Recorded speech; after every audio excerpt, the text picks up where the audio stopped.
attention to, but we need to talk more about what we've done, what we've accomplished, and we've accomplished a lot, even though we've had disagreements in the state at the state level. But I was happy with the turnout. I think we will continue to improve. We'll continue to debate and disagree on things, but I think we'll continue to improve. Yeah. What about nationally, though? How do you see that? The country's pretty divided. Democrats taking the House, but then you got those big pickups in the Senate. What are your thoughts nationally on everything? Well, I think the progress may slow a little bit there, but a lot of the things that have been accomplished nationally have been accomplished in the executive branch, because even with control of the House and the Senate, some of the key legislation that was put forth did not pass. So I don't know how that will slow down. It will slow down some. But I think we'll continue to make progress. You talked earlier, I was listening to you about the border. Yeah. And that's a key thing. I mean, that affects a lot of things. I've worked in South Texas for the last 4 years, and it's a dangerous place. Really? On a wind farm right by Brownsville, I was there. We were building a new wind farm, just started. We had confrontation with some of those folks coming in. Oh, wow. Had to have the Border Patrol come in and train our guys on how to react to that. And you're right, it's very dangerous. And people that are not there, I don't want to get off in the weeds on this, but I came back, and my boss, who's up in Iowa, I was talking with him about that, and his first response was, well, it's probably not that bad. Well, it is. I mean, it can be. Yeah. And you have to react. Basically what you do is you throw a bottle of water to these folks if you see them, and you leave, because you don't know what kind of person that is. Wow. And your statement earlier about, we can't tell by looking at these folks. We don't know. But we do need security on that border. I can tell you firsthand. I mean, as an American, Jack, is it not kind of demoralizing that we're the greatest country on the planet, but, we can't even secure our own border? I mean, and you're conducting business down there, right, and you're not safe. We're having to take these precautions. I'm just like, what's going on? Yeah, Paul, you're right. I mean, we've got to secure our border. Anybody, well, I can't say anybody, but, if you look at it realistically, if you have no borders, you have no country. I mean, President Trump is exactly right about that. Yeah. So we have to secure that border, and there's really no way. I mean, it's thousands of miles. It goes all the way to California, and I've worked in all those areas. And there are certain areas along the border where there's no cities. It's wide open, and people can just come across there. There's no police force, anything like that. So in those areas, we have to have a wall. That's the only thing that you can have there. And we have to secure a border. We, like you said, we are the greatest country on earth, maybe ever. We're the longest lasting democratic form of government in history. And, people need to understand what we have, and we need to protect that, and that means protecting our borders. But young people, it means controlling, who comes and who goes. Exactly. That's all we're saying. Right. Rule of law. And right now, we don't have control of that. Right. And we have laws, but they're not being enforced. Yeah. And that needs to be done. But, young people, I've been around some ASU students lately, and, you hear a lot of negative things and, campus and riots and that sort of thing. But, these young people still have dreams, just like I did when I was that age.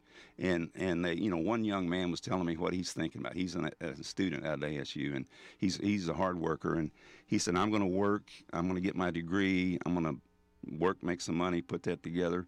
I want to see the world and then come back home and have a family. So, that's young people they still feel that way, even though you see a lot of things in the news. Yeah. And some other campuses where, somebody comes, they disagree with, so they burn the campus down. They destroy There's still things. people that don't agree.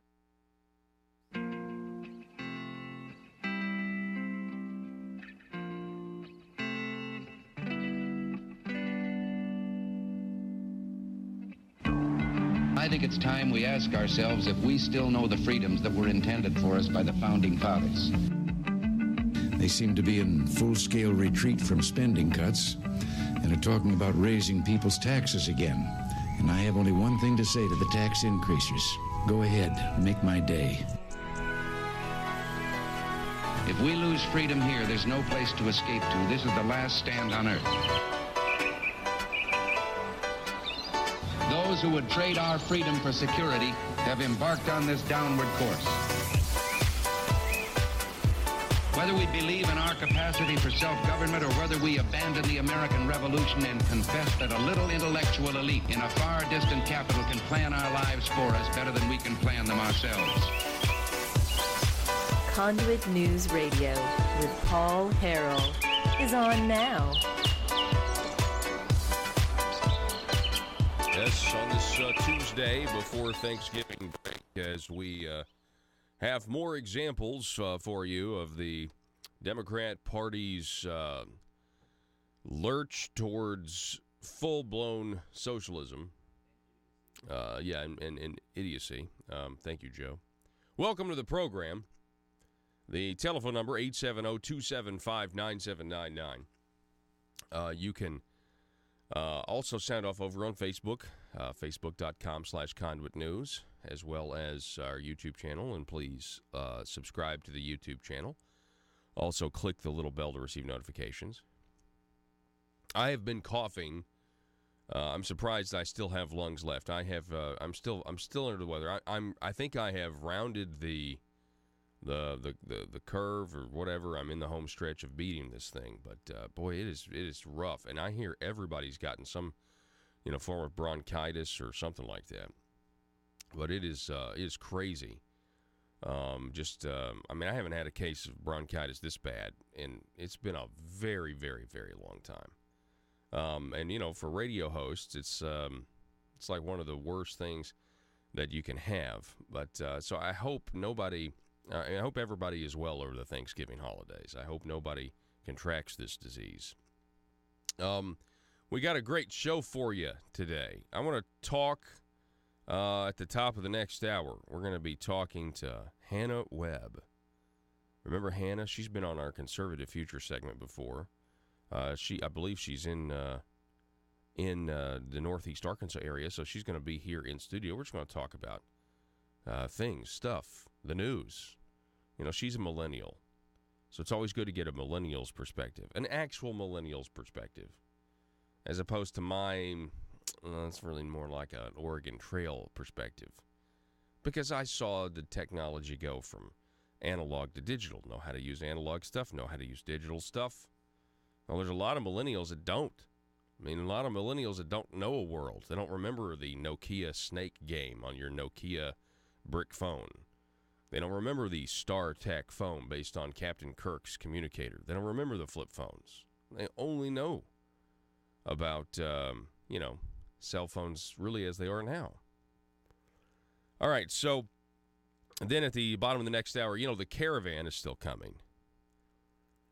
We now have a judge who has, in California, no less, who said that President Trump, his declaration that only people who come in at our ports of entry are going to get asylum. The judge says, no, Donald Trump, you can't do that. Put an injunction on it.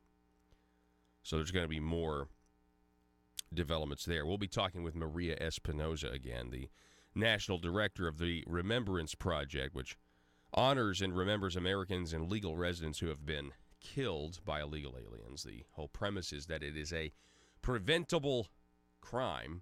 If we would secure our borders, then these murders would not have happened, because the illegal immigrants wouldn't have been in the illegal immigrants wouldn't have been in the country in the first place.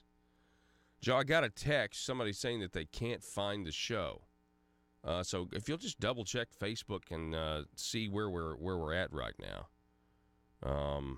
It seems like everything's going good right now, but at least according to our records. But go ahead and make sure you can find the Facebook video for everybody.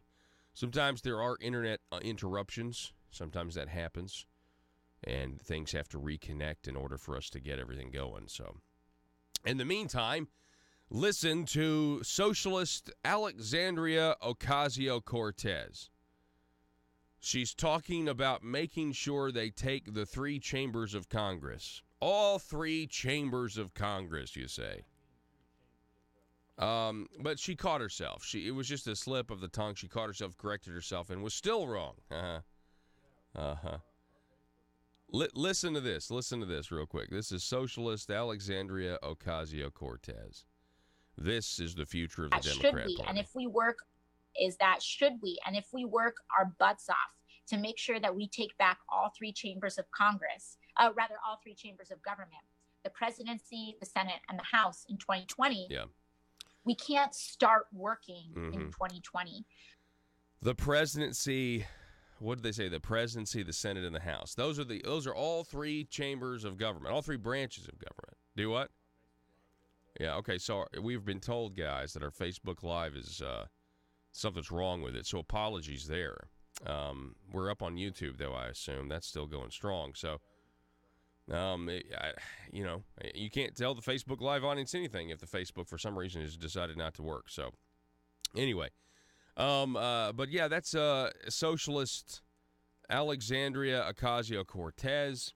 We work our butts off to make sure that we can take back all three chambers of Congress, all three chambers of government, the presidency, the Senate, and the House. Of course, your three branches of government would be the presidency, Congress, and the judiciary and the judicial branch.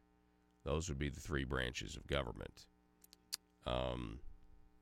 This just goes to show you that we've done a really poor job of... this woman got elected to Congress. And I know people probably going to be mad when I say this, but it's more like she got elected president of a sorority than anything. If you watch her, that's what it seems like to me. Oh, how dare you? How dare you say that about her? How dare you say that? How you're so chauvinist of you? Listen, I can't imagine. How old is she? How old is she, Joe? Do you know how old? Okay, I can't imagine if I was elected to Congress at her age. I'm 34 now. I couldn't imagine if I went even now. But if you're as young as she is, she's the youngest woman to ever be elected to Congress. I think that's what she is. She's 29. Wow, she's 29 and she doesn't even know the three branches of government. Man, that is sad. I thought she was younger. Well, of course I know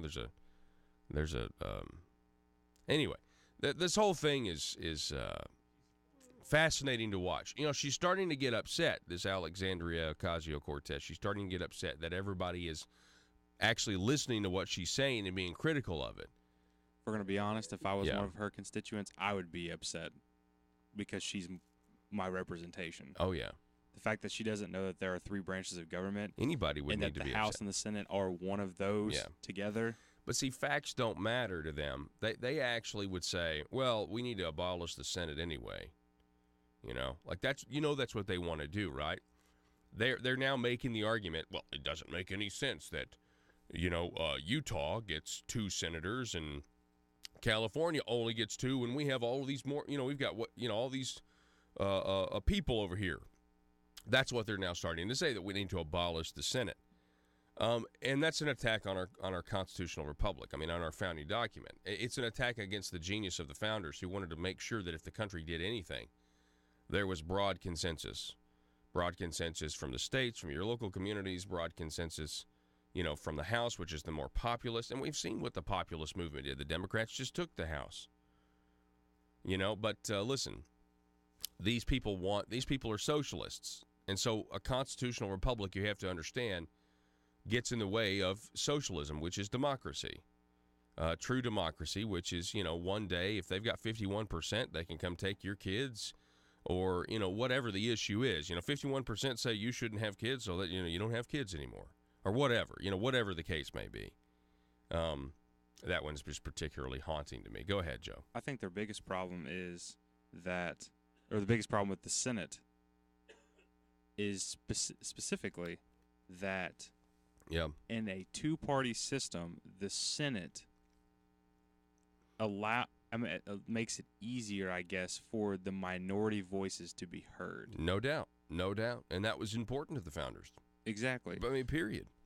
And I think that bothers them because it's the same reason that it's the same thing that they spouted for months after Trump got elected was, but Hillary had the popular vote, but Yeah. but this. Like, so Trump didn't actually win the election. Yeah, and that's the whole thing. It's like, well, with the Electoral College, the Constitution, man. Electoral College allows for, if done correctly, the minority voices to win out. Right. If done correctly. Right. And you know what? That brings me to my next point here, because what we're really talking about is just a destruction. The left wants just a total reorganization of American society. I mean, that's what they want from the ground up. There's no fixing it. These institutions to them are corrupt themselves, not the people that have run them in the past, but it's just the institutions themselves have got to be redone. They've got to be really destroyed and then rebuilt. That's what they want to do. To be completely honest, mm-hmm. if the Democrats want to be successful in any election from here on out, this is the strategy. I'm giving it to you free on air. They're not listening because they don't want to listen to the show, but I'm giving it to you free. Okay. Take 90%, no, not even 90, take 50% of your voters that are held up in 4 counties and spread them out throughout the United States.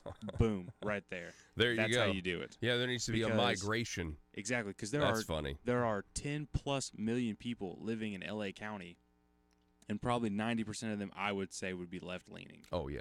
That's a safe If you bet. take those, because they're all held up in one county. So Joe, that one county you're has suggesting an invasion. Basically. Yep.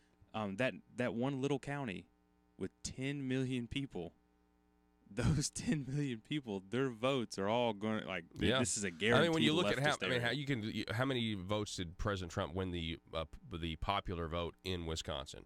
How many votes did he win in Florida? Not by much. He won 130,000 votes in Florida. And there you go.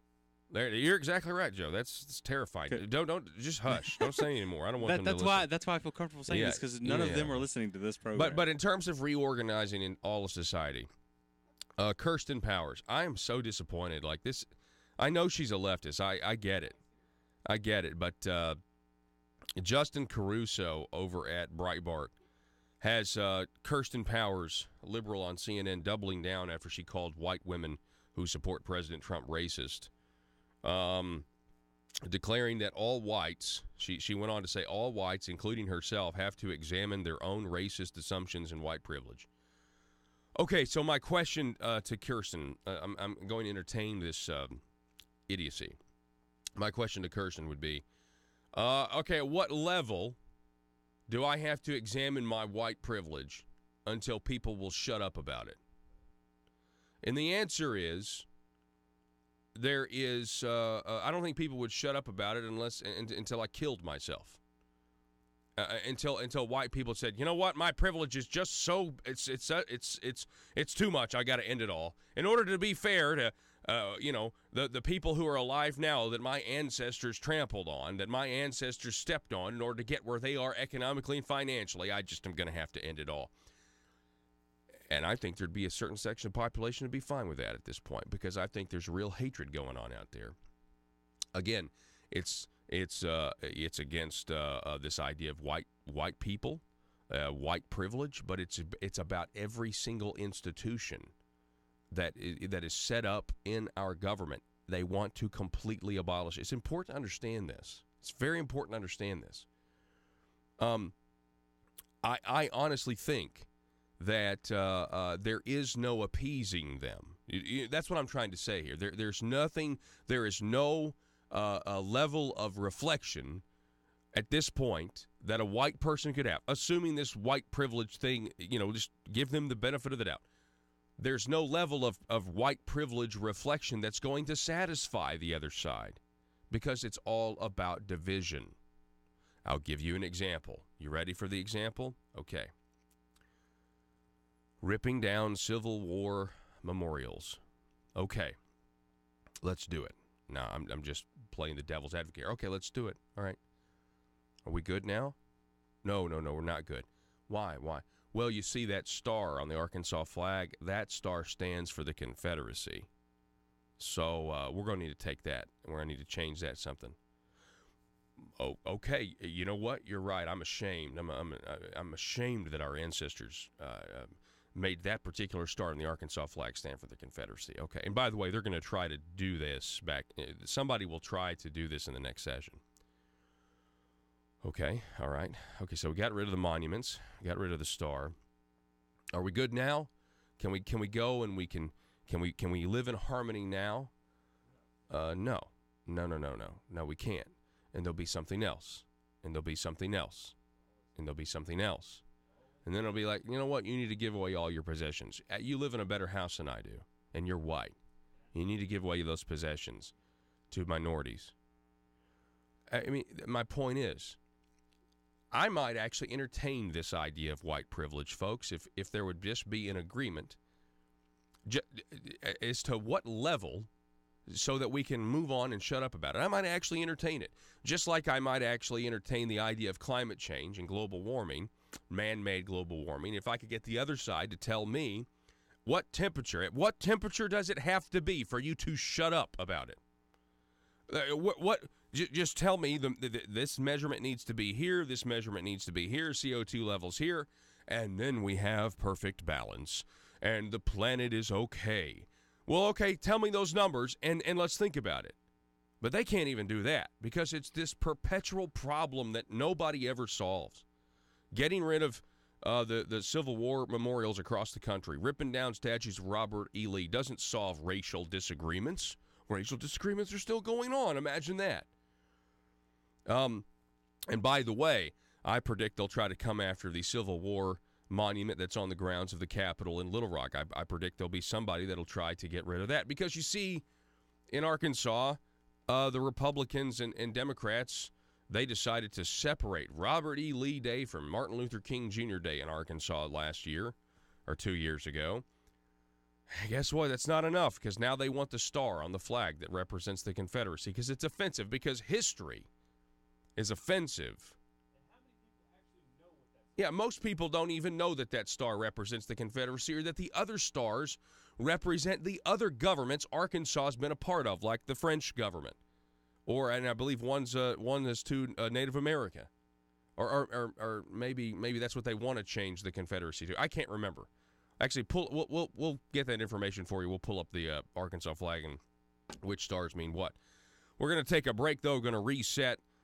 Telephone number 870-275-9799.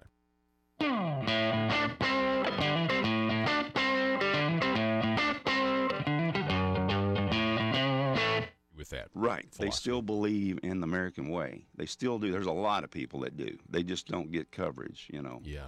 But I know I'm getting off the subject, but the Veterans Parade, I've been in that every year since I've been in the House, and I was in it this year. And I was so impressed with the West Side ROTC in that parade this time. The young men and women, the way they acted, the professionalism, and it was just uplifting to see that. Yeah. And I mean, that's still there. People still believe in that. Mm-hmm. Well, yeah, I think I definitely think it's still there. You're right. We do tend to focus on, the people that don't believe that. But, yeah, right. It is encouraging to know that there are. I mean, that's why President Trump is in the White House right now, is because people said no. I mean, we were at a crossroads, and we said absolutely not. We're not going any further. Paul, and people don't hear a lot of those things because we're so focused on the division and second law of thermodynamics. There's only so much energy. You can't change it.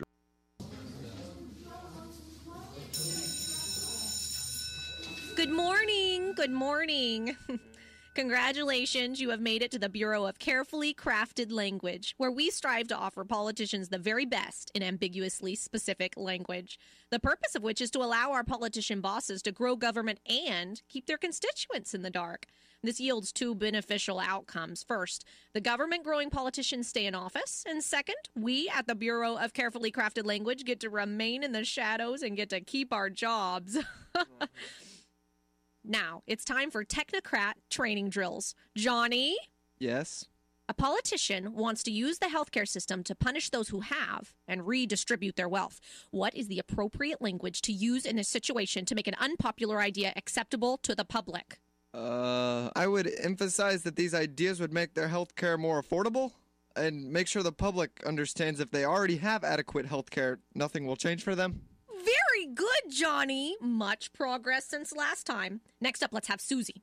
Susie, your politician has been caught in, dare I say it, a lie. What kind of a lie? It doesn't really matter, but in the spirit of the Bureau of Carefully Crafted Language, I will give you a good hypothetical scenario. Dozens of politicians have been thrown out of office for supporting a socialist health care program. So the remaining politicians get together and they pass a bill to, quote, end the program, end quote. But they really want to keep it. What should they do, Susie? May I ask a question for more information? Certainly. Has the word lie been used by the political opposition? Yes. I know. They should change the name of the program. Maybe use the word works to make the sheeple think it's for working folk. Then they should go on the attack and get the public distracted. I would advise the politician to publicly question why our political dialogue has become so uncivilized and tell them to claim using the word lie, no matter how accurate, is a personal attack on his or her character. And if they admit to any wrongdoing at all, they must replace the word lie with words like misspoke, misstatement, misrepresent, or mislead. Amazing! Excellent work, Susie. I feel like the student has really become the teacher. You will make a terrific addition to the Bureau of Carefully Crafted Language. All hands on deck. This is a Bureau of Carefully Crafted Language emergency. Several politicians are scrambling after being exposed by some talk radio host. Let's move it, people. They need our help. The Bureau of Carefully Crafted Language. You vote 'em in, and we keep 'em in. PHP Parody.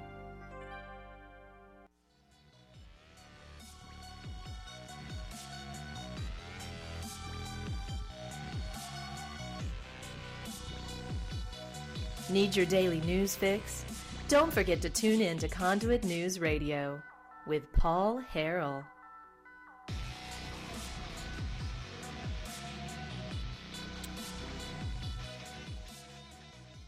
There we go. Am I back? Okay.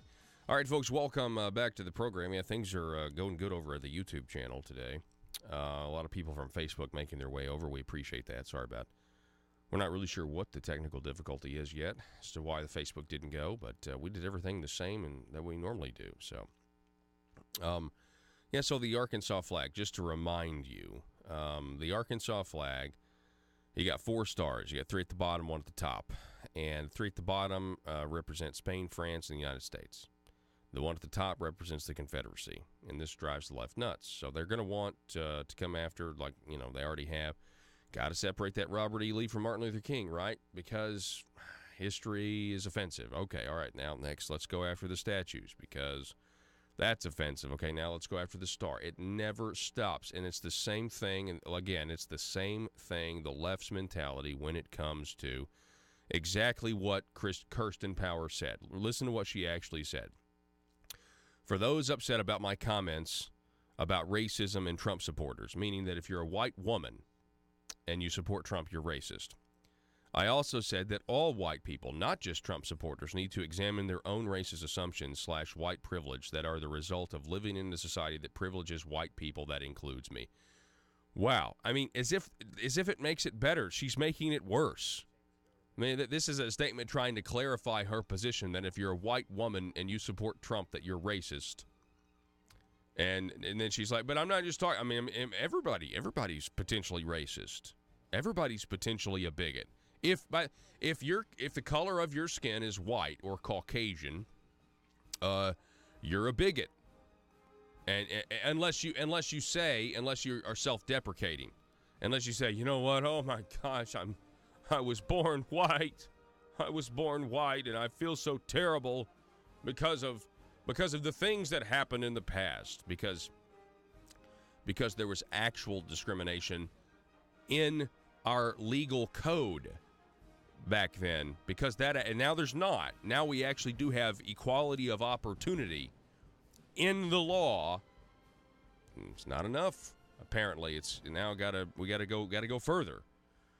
Back in just a moment. Created, you cannot create it. You can change it. So if we're putting so much into negative energy, then we can't focus on positives.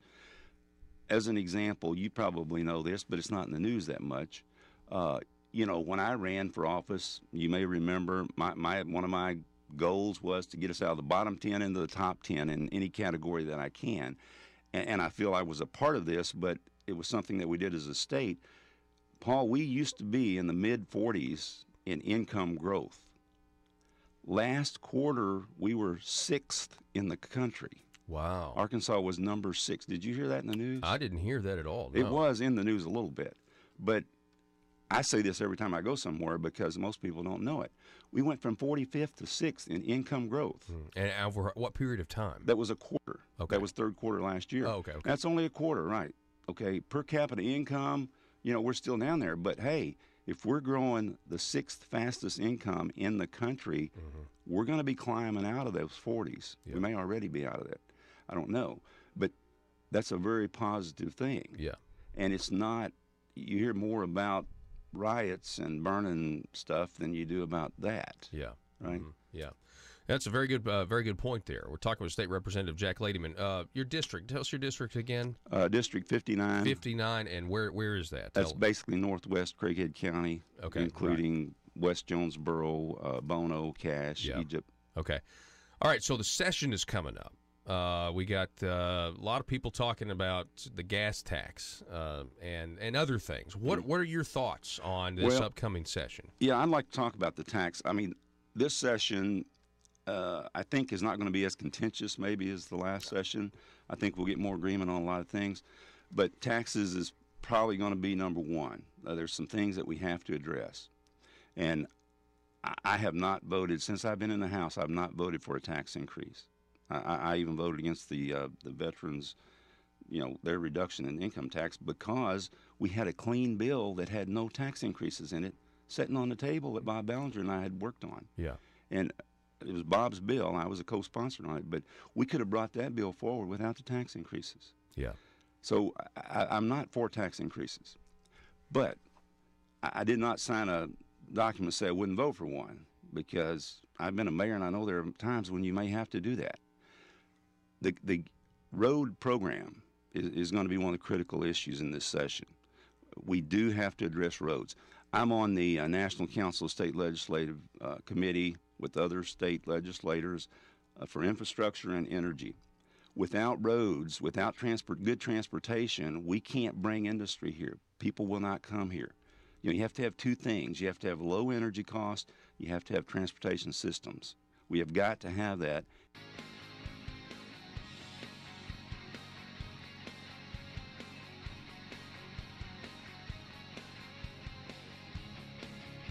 The intersection of conservative ideas and reality. Conduit News Radio with Paul Harrell. I saw where there's a really good coffee mug that you should get.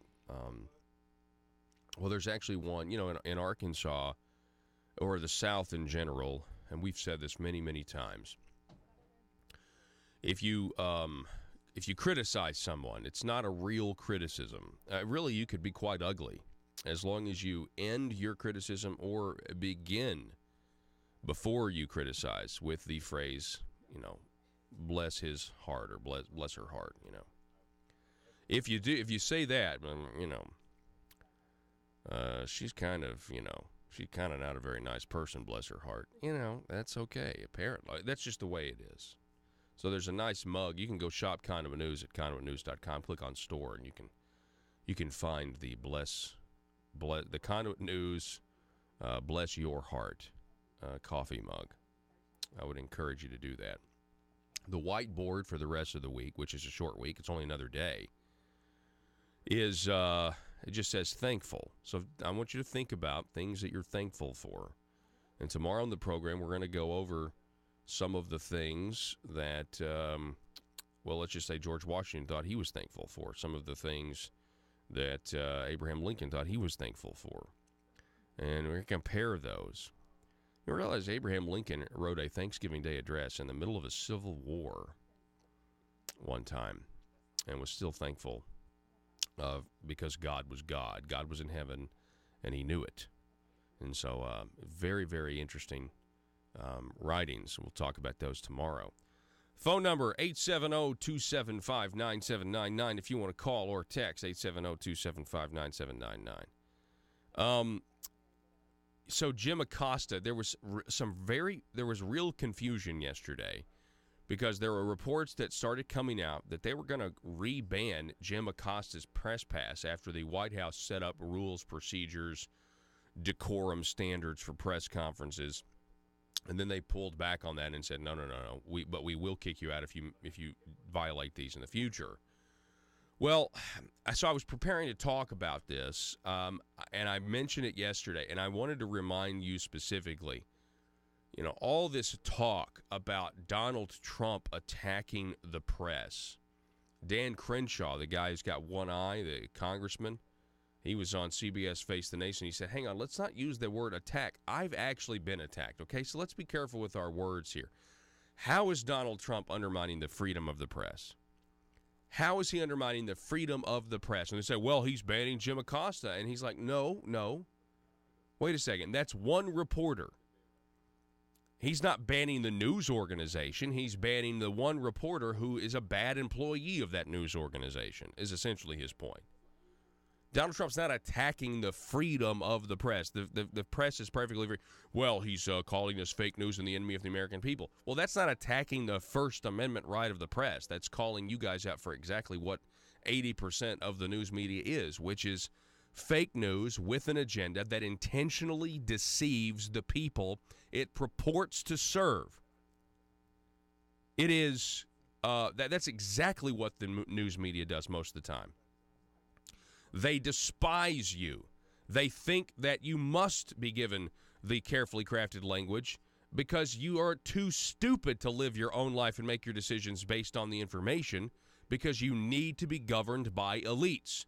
And those elites are, people in power, but they're also these news media, the news media. It's also these people who are reading these, these scripted teleprompters, who are leaving the relevant information on the cutting room floor. They don't want you to just make up your mind based on what the facts are. They have to edit, and when the facts are just too overwhelming, they just won't cover the story entirely. They'll leave it out entirely. I was thinking about Peter Jennings for some reason recently. That's what I grew up on. I grew up on Peter Jennings was a giant liberal. I didn't know, but I mean, you look at ABC News and what they were, what they are now. I mean, it's gotten progressively worse, because I think in the age of the internet, they've had to really double down on trying to control things. So, I wanted to highlight what the Obama administration actually did to hurt journalists, specifically one journalist, Cheryl Atkinson. Now, Cheryl Atkinson, the headline here, I Spy Government Secrets. This is the fifth in a series. This is on her website, CherylAtkinson.com. The fifth in a series of excerpts from the a New York Times bestseller, Stonewalled, which recounts the government intrusions of my computers. On January 8th, 2013, she writes, I'm on my way to meet the contact who will be part of the process that gets my computer analyzed by a confidential source inside the government. I refer to my direct contact as number one. He suggested a rendezvous at the McDonald's in Northern Virginia. When I enter with my laptop tucked under one arm, I scan the patrons and correctly guess which one is my guy.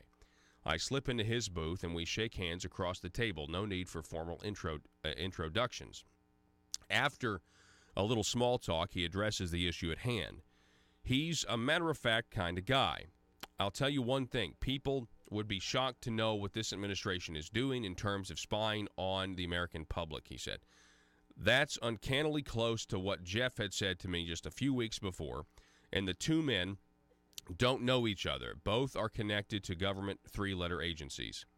Number one explains his arrangements to have my computer analyzed. What I'll receive is a verbal report because of who's helping me. It can't be anything formal or written. I understand the terms. The next day, I'm working at my desk at CBS News when my mobile phone rings, and it's number one. And she goes on to recount. He says, I thought I'd give you an update. Our friend started looking at the product. He's not finished yet, but it's proving very interesting. He stops. Did he find something? I ask, filling the silence. Yes, it's positive. Positive for what? Positive that nothing is wrong? Positive for some sort of spyware? Really, I say? Yes. Number one continues. I wouldn't have believed it. It's pretty shocking. We're all kind of in a state of shock right now. I don't know what to say too much on the phone. In fact, I'd advise you to start using a burner phone. Do you know what that is? So the guy in the government found such shocking evidence of tampering. I mean, because, Cheryl Atkinson was saying her computer was powering on in the night.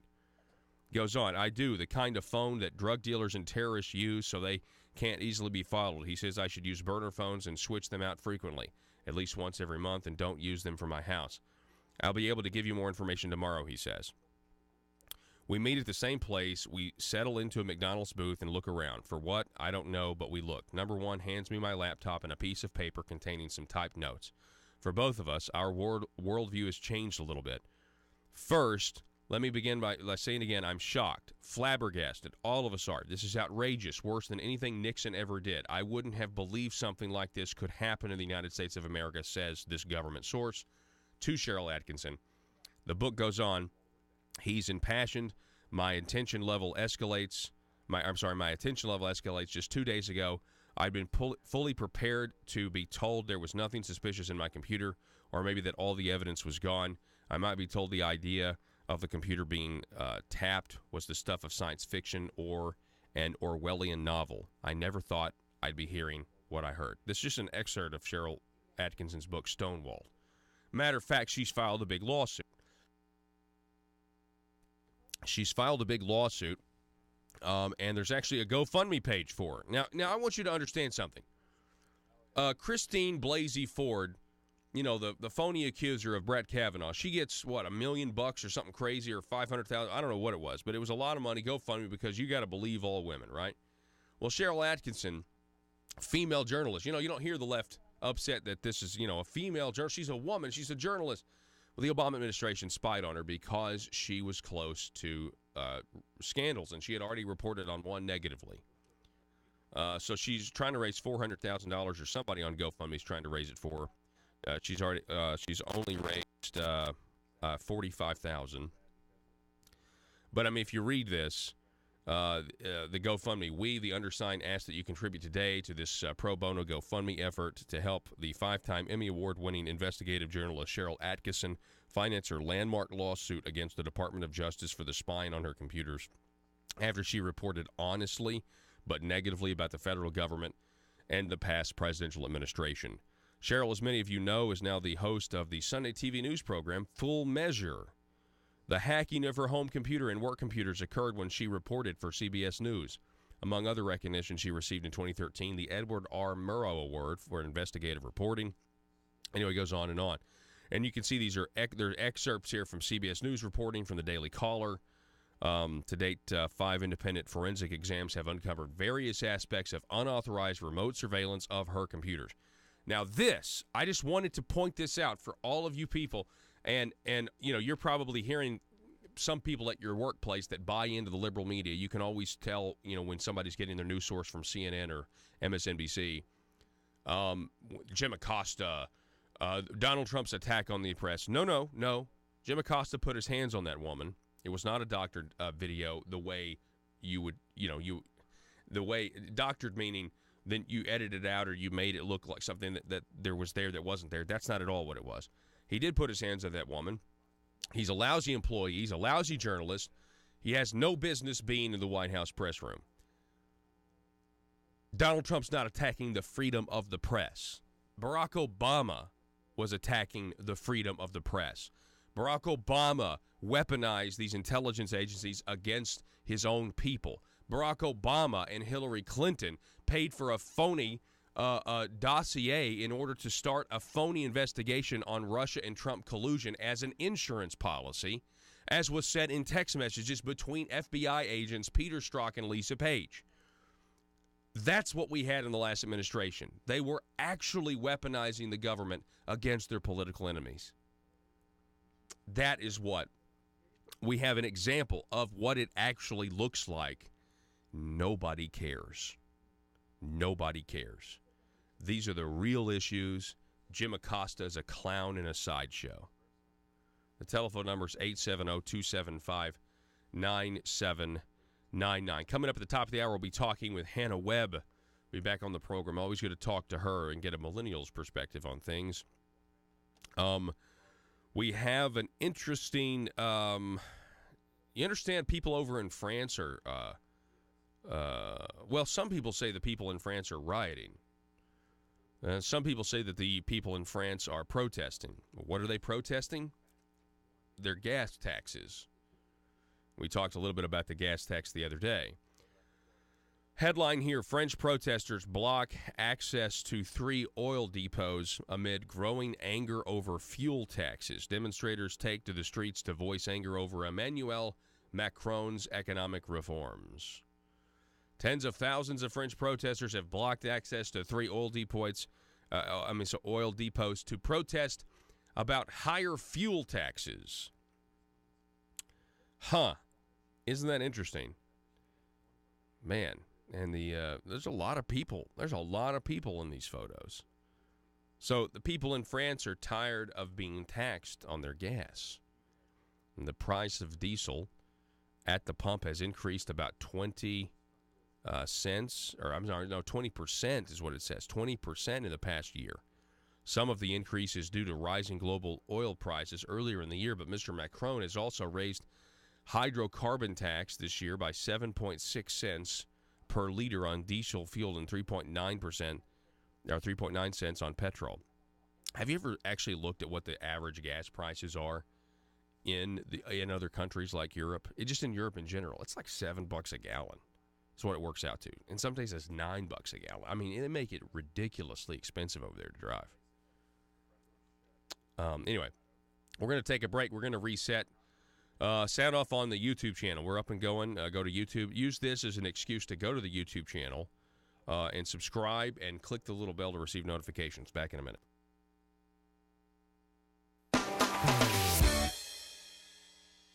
Russellville-based firearms manufacturer Omega are making clones of the most notable German firearms in the world. These delayed rotor-lock firearms have been and are currently used by law enforcement and military worldwide. At Omega, they manufacture their guns right here in Arkansas and produce the best reproduction in the marketplace that comes with a complete 5-year warranty. At Omega, they take firearm manufacturing seriously and offer discounts to active and retired law enforcement. Whether you're using Omega firearms to defend the public, defend your family, or for target practice, Omega has your back. For pricing, go to omega-guns.com. That's omega-guns.com.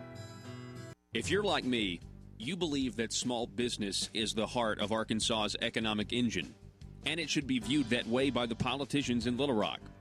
Conduit for Commerce also believes, like you and I believe, policies that achieve less regulation and lower taxation help small business in Arkansas thrive. Other policies like small, constitutionally consistent government and reducing citizen dependency on government keeps it from growing and expanding its influence on our daily lives. Conduit for Commerce works every day to educate the general public and legislators on these important priorities in the name of Arkansas small business. By the way, contributions to Conduit for Commerce are tax deductible. Log on now to conduitforcommerce.org and click on Contact Us on the right side of the page. That's conduitforcommerce.org. Go there now and learn the facts on protecting small business in Arkansas.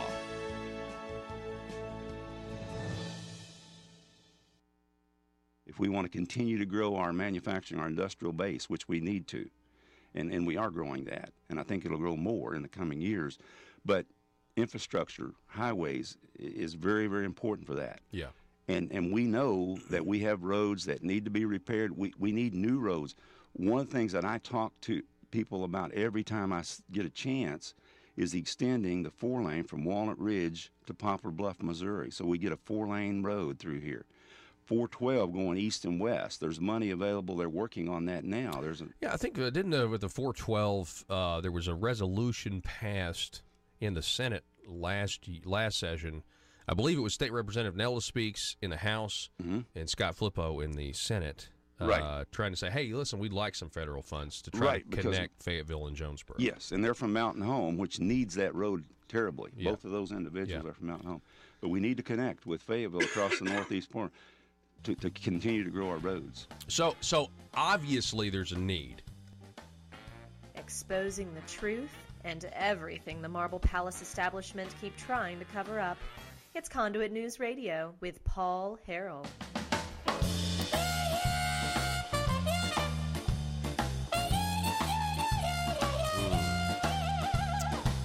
Yes. Yeah, so Amy on the YouTube channel saying, I didn't know Peter Jennings was a liberal either because he remained objective when he reported the news. Well, I mean, certainly, if you go look at reporting now versus then, I mean, you could definitely make that argument. But, and I don't know if this means he's a liberal, but, you know, what wasn't it Dan Rather that reported the phony stuff about George W. Bush and the National Guard and then had to retract it, and then it was Peter Jennings and then another reporter that kind of got together and created a Lifetime Achievement Award for Dan Rather to save his career or something like that. Was it Dan Rather that did that? I think it was, but you'll have to forgive me. Anyway, the point being, the mainstream media, I mean, they had a corner on the market for so long, and they no longer have that corner on the market, and so now we debate what is fake news. If it wasn't for the internet, there would be no term fake news. And you say, well, Donald Trump uses the term fake news. Well, that's because Donald Trump hijacked the term from the left. It was Hillary Clinton that started calling things fake news. It started when it started when Hillary Clinton had these lists circulating on Facebook. People were circulating, not Hillary, but other people, Hillary's opponents, were circulating lists on Facebook of all of the people around the Clintons that wound up dead. And that's fake news. Mm-hmm. And so that's where the term came from. And there was other stories as well about the Clintons. Fake news, fake news. Remember when it was, I believe it was the Weekly Standard. You know, they went down to Little Rock, started looking through the Clinton library, started finding, they found one case where Hillary Clinton, when she was an attorney here in Arkansas, represented a rapist. And they had her on tape making light of the rapist and how she got the rapist off. Talk about believing all women, the left. I mean, it's just awful, awful stuff. Oh, that's fake news. Donald Trump said, no, you're fake news. And they turned it around on the entire media. It's fascinating stuff. Okay. Here we go. Let's go to the Arkansas Democrat-Gazette real quick.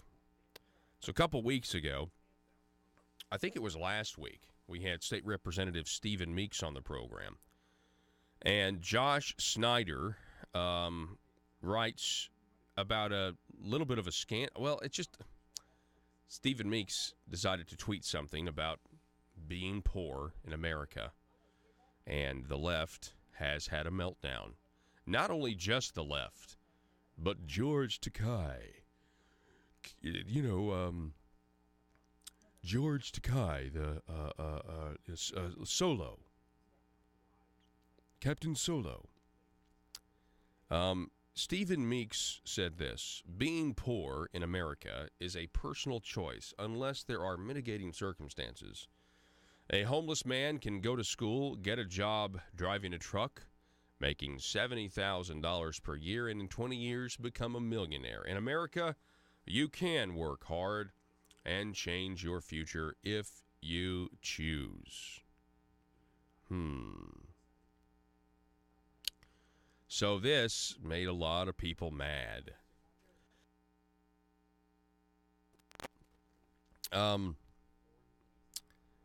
Let's just see here. It says an Arkansas representative who wrote on Twitter that poverty is a personal choice has apologized. Stephen Meeks, in America, being poor in America is a personal choice unless there are mitigating circumstances. He said a homeless man can go to school. You read that already.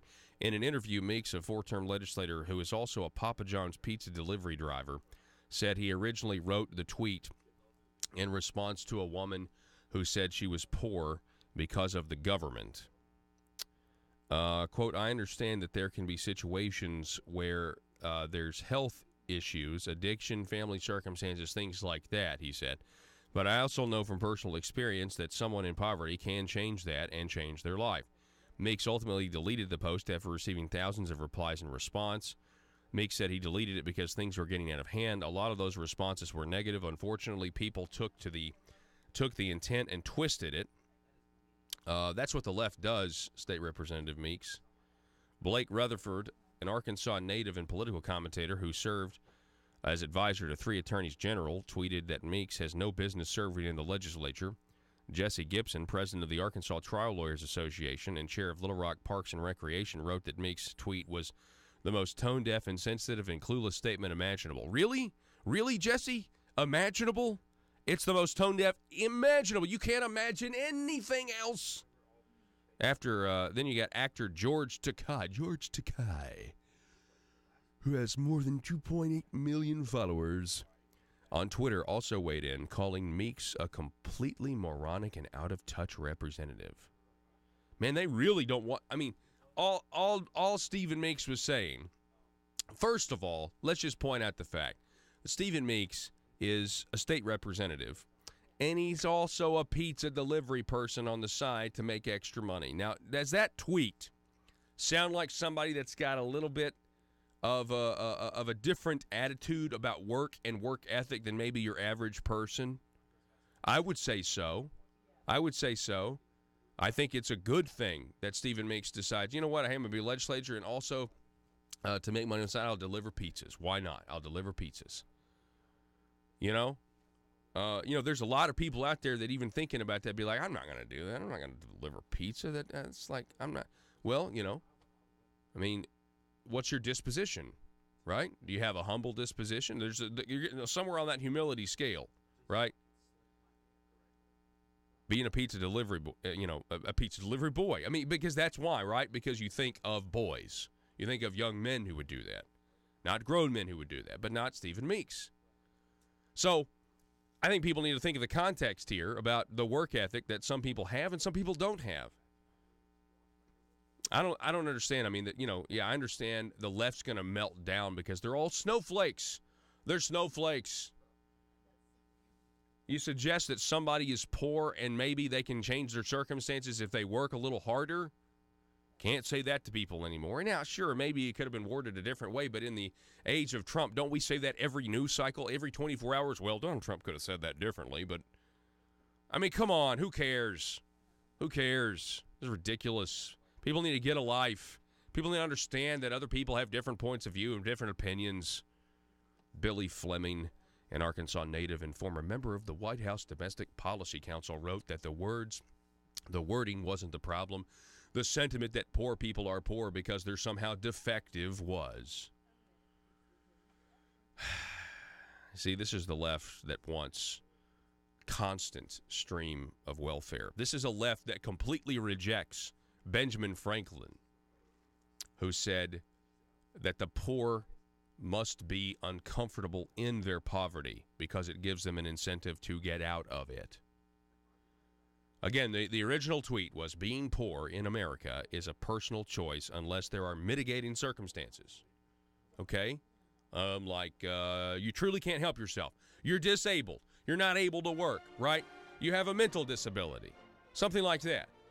He's saying a homeless man, without mitigating circumstances, could go to school, the government provides you an education, get a job driving a truck, assuming you're physically able, which we've already covered that because the tweet actually just said, unless there are mitigating circumstances, get a job driving a truck, making $70K per year, and in 20 years become a millionaire. In America, you can work hard. This is the American dream he's talking about. There's nothing wrong with this tweet. He says, unless there are mitigating circumstances.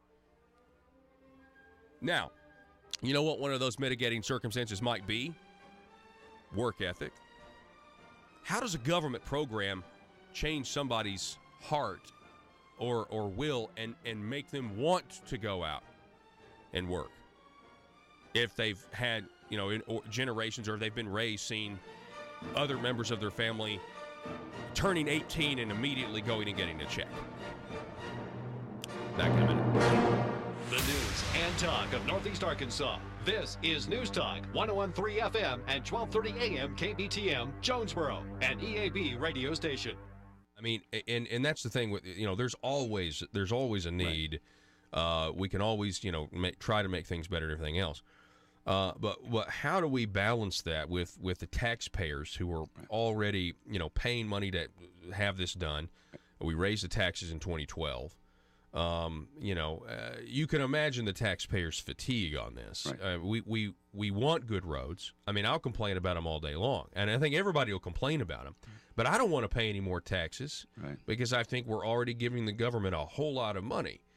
But you talk to some and they're saying, well, we just don't have any money. So are there cuts out there that we would be willing to look at? Mm-hmm. Let's cut the money from this and spend it on roads. I feel like most Arkansans agree much more, broadly about having good roads maybe than they agree about some of these other programs. Uh-huh. So what are your thoughts on that, Jack Layton? Well, okay, when you look at roads, it's a different animal, really, because it is totally supported by gas tax.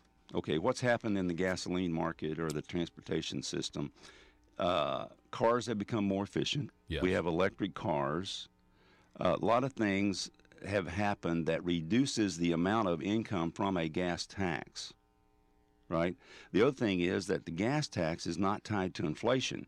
So the cost of building a road has gone up, but the gasoline tax is static. Mm-hmm. So it doesn't go up with inflation or cost of materials or whatever. So that's gotten us behind. So actually, the taxpayer, I hate to say this, but we've paid less taxes on roads because we've got more efficient cars. Some people pay no tax because they have electric cars. Well, if that's the argument, Jack, then if you were to pass a law that increased with inflation, then that would kind of go up every year then, wouldn't it? It would. Yeah, and I don't think that would go well with a lot of voters. Well, just a thought, but the tax would go up, but if technology continues and cars become more efficient, more people, that's kind of a balance. Yeah. I don't know exactly what's an equal balance, but you see, your cost is going to go down if you get more efficient. Mm-hmm. So to keep it the same, you have to be with inflation. But that's why it's a complicated issue. It certainly is. It sounds like it. But any tax that we pass, my stand on this is everybody should pay equally. So, if I own an electric car, I still need to pay for road maintenance some way, but I wouldn't because it's only gasoline tax. Yeah. Do we know how many people in Arkansas have electric cars? I mean, I'm assuming it goes up every year. Not that many, but it is a growing technology. And again, battery technology is improving. More people are buying electric cars. The price of them are coming down. I don't know where that's going to go. But in the past, they talked about an odometer tax. Let's look at your electric car, and that to me would just I was skeptical of that because I thought, okay, well, it's electric cars now, it's going to be everybody, at some point. Like, okay, how many miles did you drive? Right. And this is how much tax that you owe. I understand it is a complex problem. I agree with you there. I think the creativity. I would just say maybe the creativity needs to go towards like cuts. Let's get creative about what we can cut to put money towards roads. Now, I understand there's not a lot of flexibility from some people in leadership to maybe say let's dip into the general revenue fund. For the funds that we need. What are your thoughts on dipping into general revenue, Jack? And I didn't mean for this whole thing to be about about cars. By the way, this debate needs to be made. A lot of times it's the way you frame things, okay? You talk about taking money from general revenue. If we decrease the income tax and we increase the gas tax, isn't that taking money out of general and Yeah, absolutely. You see what I'm saying? It's not taking it out of that fund, right? But it's reducing me as a taxpayer. It's reducing my tax burden on the income side, but it does increase on the other side. Now, maybe it's equal. Maybe I gain money. Yeah. Maybe I don't. But it's very complex because you look at this, again, with companies coming in. If we want to bring companies into Arkansas, our income tax has to be competitive with surrounding states. And that's one of the things that we've tried to do and work on to get it down to where we can be competitive. So it's not taking money from general fund, but in fact, it is.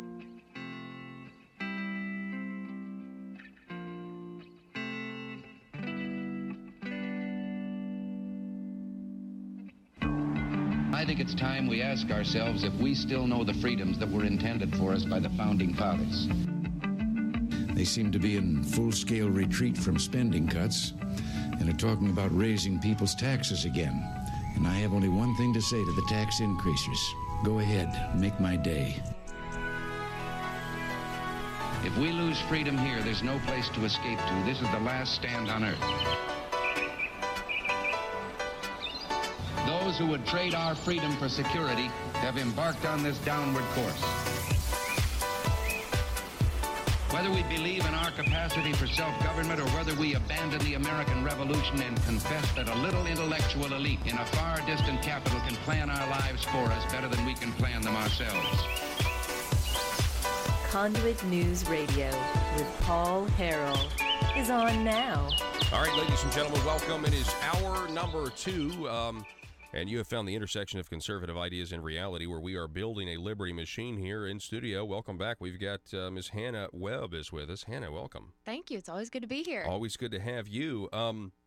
So first off, congratulations on law school. Thank you. Tell us, you're in your first semester, the end of the first semester. Yes. So I'm sure, what, do they call them finals? Yes. Okay, so yeah, they're hot and heavy. Okay, so how's that going? So prior to this week, because I'm now studying for finals, I've had a great experience. I love law school. I think it's been very enjoyable.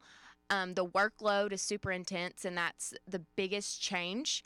But as a whole, it's been super enjoyable because I've talked about it in your program before. I'm completely unconventional. I have a biology background. I thought I was going to go to med school up until it's literally been a year and a half, basically, since I've changed my mind to go to law school. So I did a complete 180.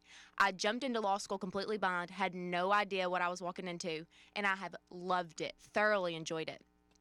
It's very different, but in a good way, and it's been very refreshing. And obviously, I love the legal field for various political reasons. And so it's like my hobby has manifested itself into my work now. So it's been nice. That's great. So being a conservative was, you certainly are conservative. We've had you on the Young Conservative, so you're saying it was a hobby, but now it's like you're able to actually really get into the meat and potatoes of it. What's funny is I got a family member, my sister did the same thing. She had a zoology degree and wanted to go the med school route, and then at the last minute was like, I'll take the LSAT. And then, boom, it just, took off from there. So the unconventional route, I think, can make some of the best attorneys. So, and actually, it's been the best thing that's happened to me because undergrad, it was just extremely difficult. And it was very self-taught. So they'd hand you a textbook and say, here you go, learn the whole thing by finals, and we'll just kind of talk about it during class. Yeah. And essentially what I would do is make my own study guides, which now in law school are outlines, and that's what you study. So I have this great study background because I had to. And the way of thinking that a biology person or a medical person, or math and science really, is the same type of process that you have to apply in the legal field. Like you learn the facts in biology, so you learn the rules in law, and then you apply them to your situations, like you apply them to your patient, and now you apply it to your case. So it's been a huge benefit for me because all the English people, the philosophy people, the political science people, they were taught to create your own thoughts, create your own ideas about what's going on. You don't get to do that in legal field anymore. You have to take what the law is and fit it to your scenario. And then on top of that, I haven't taken an English class since my senior year of high school, maybe. So I write like a fifth grader. And I am not ashamed of that. My first memo I got back, the teacher put a question mark on it and said, "Are you missing words here?" And I was like, no, that was a complete thought. I guess it was just an incomplete sentence. Yeah. Which I've developed since then. But it's been wonderful because you're supposed to write like an eighth grader. An eighth grader is supposed to be able to take your paper and read what you wrote because you're not always talking to your legal peer. Yes. Yeah. You're talking to your client, or the public or whatever. And so it's been wonderful. I've been able to be molded into how they want me to write. And my thinking is just the way my brain is programmed to work is how they want you to start thinking.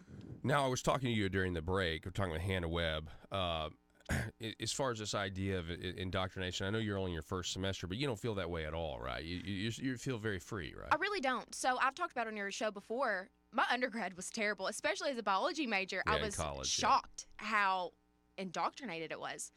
And so in the legal profession, obviously everyone has a political side. That's just the nature of the field. And so I expected it to be much worse than law school. I expected to be in the total minority and just indoctrination left and right. I have been thoroughly surprised with how that's not the case. In the majority of my classes, it's extremely professional. They come in, they teach you the black letter law. They'll talk about underlying policy, but for the most part, they argue both sides. It's only in one of my classes where the opinion leads the conversation. Of course, that's super annoying. I'm paying you to teach me the law. I'm not paying you to tell me your opinion. Right. But on the flip side of that, just as a legal field, it's okay to be political within your profession. I have no problem with professors having a political affiliation and campaigning for that cause in their professional capacity, especially when they're writing papers and things like that. That's fine with me. So the atmosphere in law school is more liberal than it is conservative, obviously. But especially with millennials, people talk all the time how there's no conservatives anymore. They're all liberal. All my friends are conservative. And of course, like attracts like. Of course, that's the people you're drawn to. That's good. But even well before I knew how these people voted, those are the people I became friends with. They're all conservative. And we are in the minority, but it's not as much of a minority as what the media will lead you to believe that it is. And I have loved how I am in the minority because it's challenged me to be a better thinker. So I've spent, it's been about a year since I've been this involved in politics. It's actually been a year anniversary since I've been on your show. I don't know if you really? know that. I did not. Are you serious? It's maybe 2 weeks past a year since I've been on your show for the first time. It was still the Paul Harrell program back then. Wow. Yeah. That's crazy. That is crazy. Okay. Well, so it's been happy anniversary. Thank you, Hannah. So it's been. That was really the kickoff of when I dug into the meat of things. And that was right when I decided to go to law school. And since then, I've just been surrounded by people who think like me. And that's wonderful and refreshing, and you learn a lot. And it's a great place to start when you're just getting started out because you almost have mentors that develop out of it.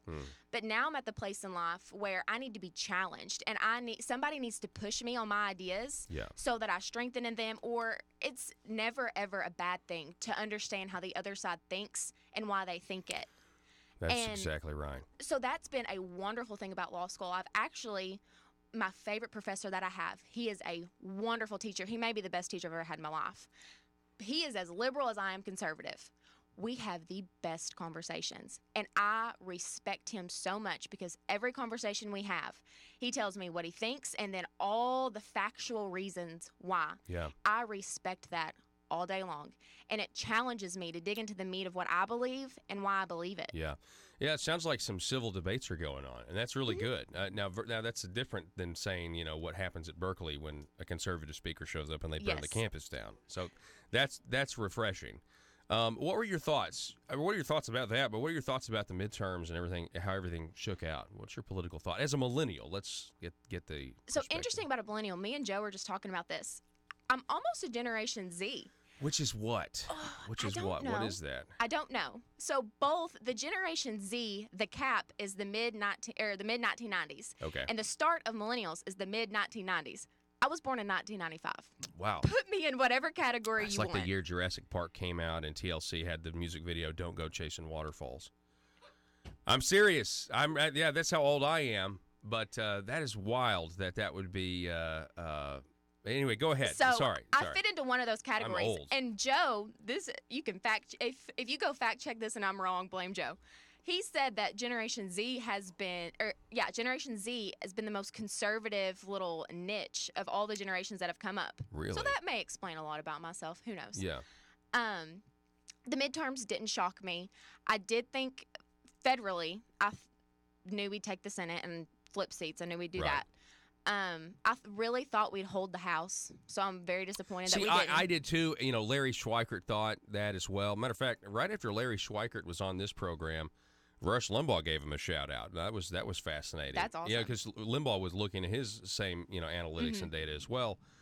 Of course, now there's an article saying that they're accusing Fox News of making Orange County in California go completely blue because they called the election, with several hours to go with the polls still open out in Orange County. Very interesting. And it was so weird when Fox News called it for the Dems when they hadn't flipped the seats they needed on the East Coast. Right. You know? But anyway, that's neither here nor there. So, yeah, I was disappointed that they didn't take the House or keep the House. Right. And I didn't have, of course, I was listening to political analysis, but after a while, that just gets on my nerves, quite frankly. So nothing more than a hunch, just because what happened back in the general election with Trump said, I'm going to take it. I believed him. And so this time he said, red wave. By golly, I believed you because you were right last time. Yeah. But none of that's a shock. And I don't think it's going to be anything huge detrimental to us. It's going to make things much more complicated. Yeah. But the fact that we do have the Senate and Trump, I don't think it's going to be as bad as what it could be. So I'm okay with that. Ruth Bader Ginsburg. We've got, the potential, she's going to be the next one, you would think. I mean, she's not going to retire. We don't want anything bad to happen to her. I mean, obviously, but I think a lot of people look at that and they say, hey, listen, this is probably going to be another appointment for Trump at some point in the future. And you'd think that whoever it is, Amy Coney Barrett, is going to sail through confirmation at this point. With what is it, 53-47?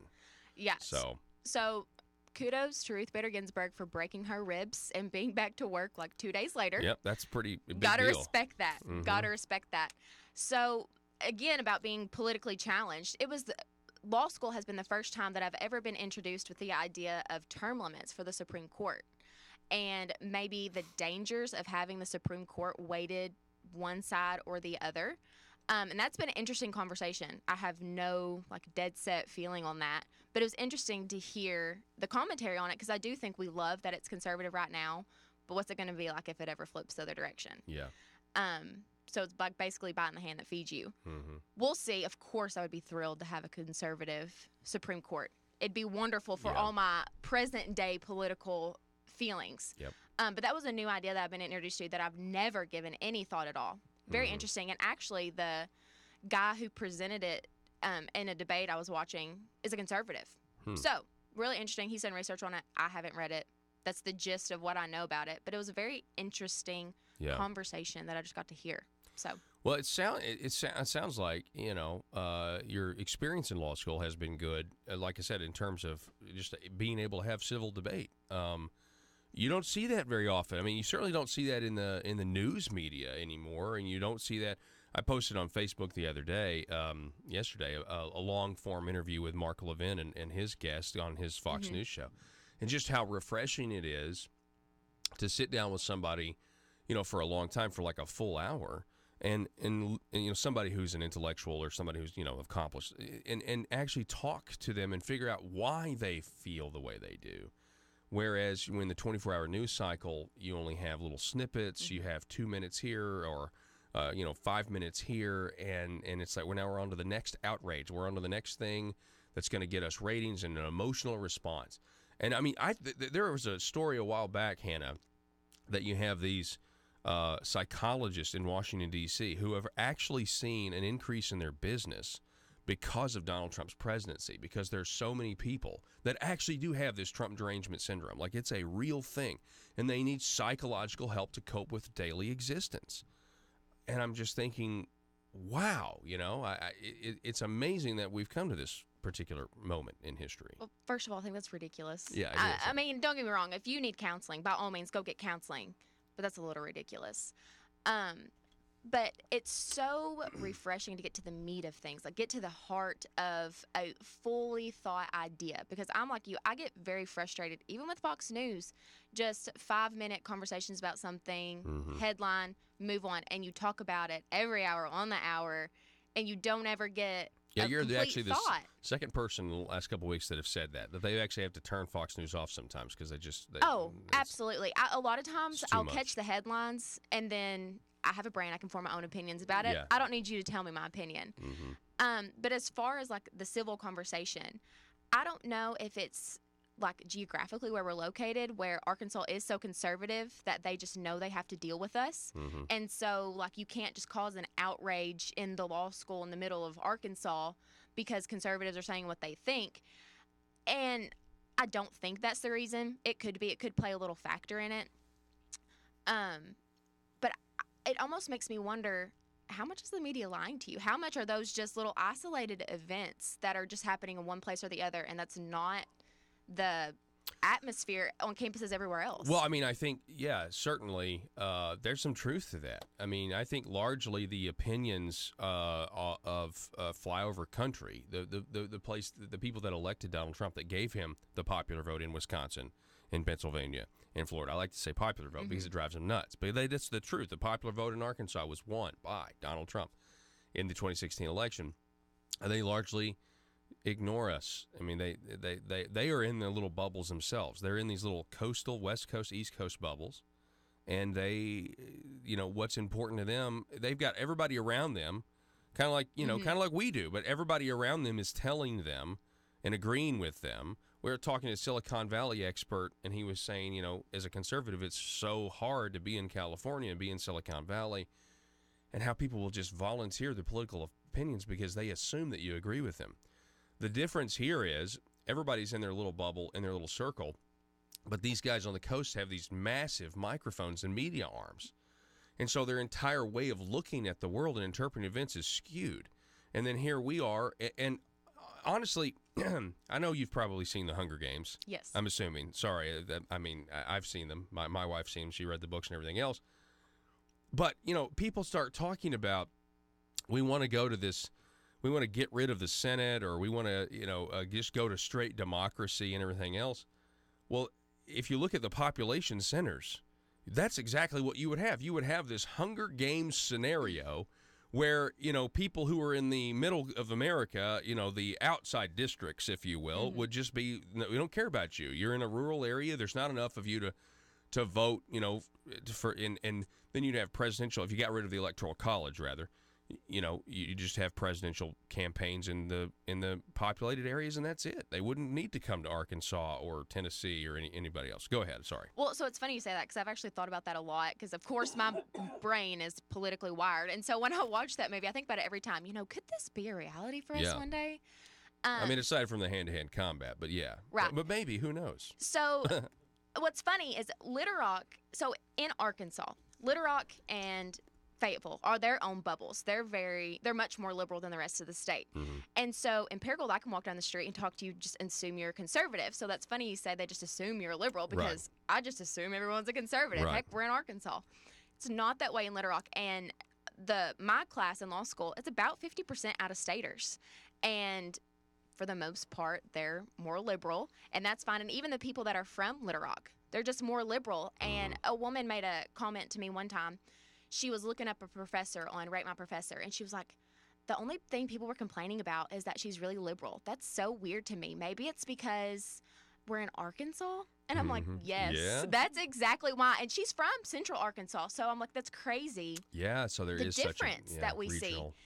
See. And, I've made the comment several times in Little Rock. This is the first time I've ever seen a Democrat campaign sign. And they're everywhere. The ratio, just I guess, of the regions I was in, well outnumbered the Republican yard signs. And I came back through Paragould during this last election cycle. I saw 2 Democratic campaign signs, and I thought then, that may be the first one I've ever saw in Paragould. Yeah. And it's funny because nationally we're very regionally bubbled out, but it's also that way in the state. Yeah. So it's interesting. It's been really enjoyable to see how my little corner of the world works in Arkansas, and then how the big dogs, quote unquote, work in Little Rock. So it's been fun and been interesting. Yeah. Hannah Webb, it's always great to have you in the studio. Appreciate your opinion. I'm always happy to be here. Good luck in the finals, or or taking the finals. It's not like it's the NBA finals, but good luck on your the NBA finals. Good luck on your tests. Thank you. And we're going to be talking with Maria Espinoza, director of the Remembrance Project, coming up here at 7:33. Don't go anywhere, folks. Back in a minute. Get more efficient. So to keep it the same, you have to be with inflation. But that's why it's a complicated issue. It certainly is. It sounds like it. But any tax that we pass, my stand on this is everybody should pay equally. So, if I own an electric car, I still need to pay for road maintenance some way. But I wouldn't, because it's only gasoline tax. Yeah. Do we know how many people in Arkansas have electric cars? I mean, I'm assuming it goes up every year. Not that many, but it is a growing technology. And again, battery technology is improving. More people are buying electric cars. The price of them are coming down. I don't know where that's going to go, but well, in the past they talked about an odometer tax. Let's look at your electric car. And that to me would just I was skeptical of that because I thought, okay, well, it's electric cars now. It's going to be everybody, at some point. Like, okay, how many miles did you drive? Right. And this is how much tax that you owe, Let's face it, times are tough for the Arkansas General Assembly. They're all waiting for the spotlight exposing public corruption to end, so they won't be under so much scrutiny. And during this time, what if you're a legislator and you need money? What if you're slapped with a huge expense? What if your check for consultant services is late this month? Or maybe you just need extra cash now until payday. When that happens, you can't wait. Hi, I'm Bobby Blackmail for the Arkansas Intra-Legislator Bank, your trusted source to over 135 lenders to get you short-term cash fast. Use the Arkansas Intra-Legislator Bank today, and you can have up to $12,500 cash in your checking account tomorrow. Dried up bribes no longer coming from Medicaid entities? Handled. Extra cash until your hopeful acquittal? Done. And you'll be surprised at how easy it is to get extra cash. Just be an elected official and be comfortable with the status quo, and we'll connect you with a fellow legislator who is ready to loan. It's quick and easy. And don't worry if you can't make the payments, because the Arkansas Intra-Legislator Bank is designed to help you get through these tough economic times.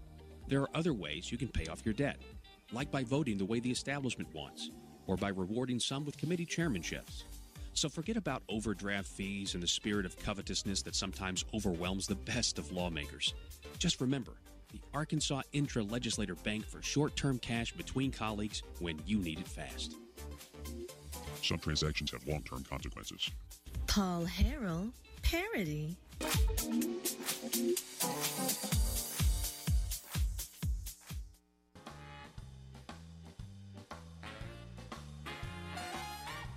Determined to drain the swamp in Little Rock, it's Conduit News Radio with Paul Harrell.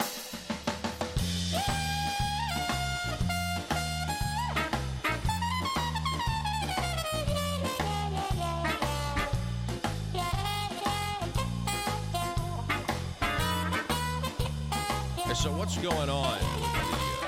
What's going on with the caravan situation? We're going to find out here in just a moment.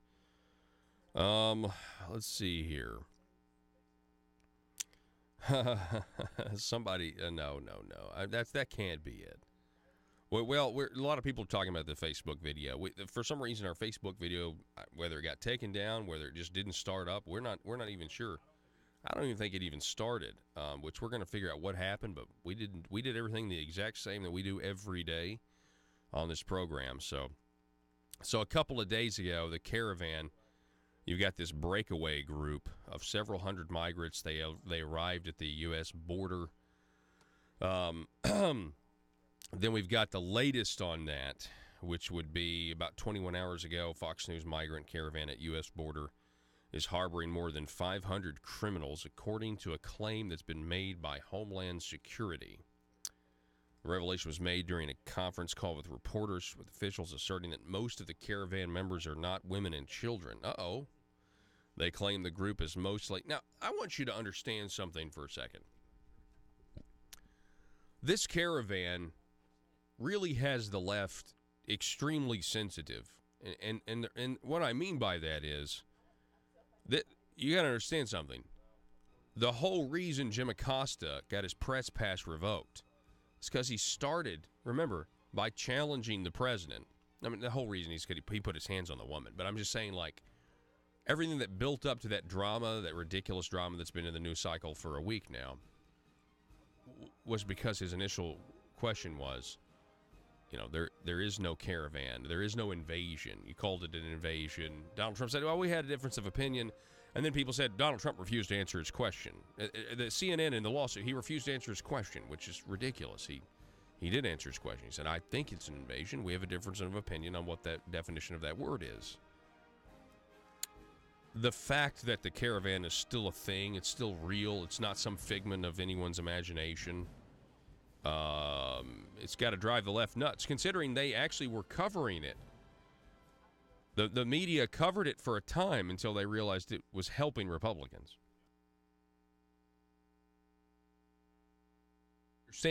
I understand it is a complex problem. I agree with you there. I think the creativity, I would just say maybe the creativity needs to go towards like cuts. Let's get creative about what we can cut to put money towards roads. Now, I understand there's not a lot of flexibility from some people in leadership to maybe say, let's dip into the general revenue fund, for the funds that we need. What are your thoughts on dipping into general revenue, Jack? And I didn't mean for this whole thing to be about about cars, by the way. This debate needs to be made. A lot of times it's the way you frame things, okay? You talk about taking money from general revenue. If we decrease the income tax and we increase the gas tax, isn't that taking money out of general and Yeah, absolutely. You see what I'm saying? It's not taking it out of that fund, right? But it's reducing me as a taxpayer. It's reducing my tax burden on the income side, but it does increase on the other side. Now maybe it's equal. Maybe I gain money. Yeah. Maybe I don't. But it's very complex because you look at this again with companies coming in. If we want to bring companies into Arkansas, our income tax has to be competitive with surrounding states. And that's one of the things that we've tried to do and work on to get it down to where we can be competitive. So it's not taking money from general fund, but in fact, it is, because you're giving people money back out of general fund, and then you're increasing a tax on gas. So do you see the next session kind of being a wash then in terms of I mean, is that now the goal to say, okay, let's lower income taxes, I think, by $111 million, and then let's raise gas tax by, I don't know, $200 million? That would actually be a net tax increase. Right. I mean, I think that's what I'm looking at, is at the end of the day, when y'all are done, are we going to be paying more? Collectively, all the people are now paying more money than we were, and that's what I don't want, I agree. I don't like increasing a tax here and decreasing one over there. I don't like doing that. I like looking at the problem and solving the problem, and giving as much money as we can afford back to people in tax reductions, whether that's income tax, whatever that is. But if we have a need, we have to address that. And we can talk about health care as another example. Yeah. A lot of money's getting sucked into that program. Exactly. And we need to help those that can't help themselves. We've got to do that. And we're going to have to do some things with health. That's not going to be the big issue this time. But, there are people that are losing certain.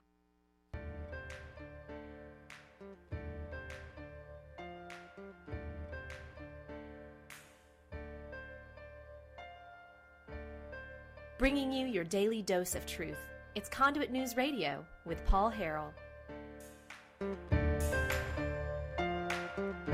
All right, folks, welcome back to the program. It's always great to check in with Maria Espinoza. She is the National Director of the Remembrance Project, which honors and remembers Americans and legal residents who have been killed by illegal aliens. Maria, how are you this Tuesday before Thanksgiving? I'm doing well, Paul. Thanks so much for having me on. Yes. I have this story here about the caravan. You're not hearing too much about it in the mainstream media anymore. Fox News has this story from 5 days ago about how the caravan has a breakaway group. This was written 5 days ago. Latest on it, though, is that we now have the Homeland Security saying that the migrant caravan at the U.S. border is harboring more than 500 criminals. Have you heard that report? I did, just heard that, and that's, it's basically the same thing that our friends at Judicial Watch have been saying. When they went there on the ground in Guatemala, Chris Farrell with Judicial Watch, he's their investigative director there, and the Guatemalan authorities told Judicial Watch that they had pulled out over 100 members from that caravan that was traveling through their country, who had ties to ISIS. And, those are the ones that they caught. Now, we've seen smaller groups of, 800, 1,700 2,000 coming together and waiting on this other caravan. So that's no surprise. I mean, I think that the American people should not be shocked of it. What they should be shocked over is at the fact that this mob caravan, its intention is to invade our country, and that's the way we see it. Yeah, and why are they flying if their countries are so bad? Why are they flying those flags? Why not the American flag? I mean, you'd think that it would at least generate sympathy from some, over here if they would actually, but they're not. That's why I think the invasion is the proper term here, Maria. Right, and thank you for saying that, Paul, because my understanding is I've interviewed on several radio stations, and some aren't so honest, in my opinion, because you're right. These individuals are carrying their flags, and worse. Remember, they're painting the swastika on our U.S. flag and burning it. That's an indication to every single American, a message to all of you that this is their intention. They're telling us their intention. Let's not be fooled to thinking that the fake news out there, when they take a photo of the same woman, in 3 different photos and talk about that there's women and children in this group. Well, there's about 98%, I forget that number, are men between 18, young teenagers, and, early 40s. And that, again, was a number and information that Judicial Watch gave us, who, again, were right there on the ground in Guatemala when the caravan first started.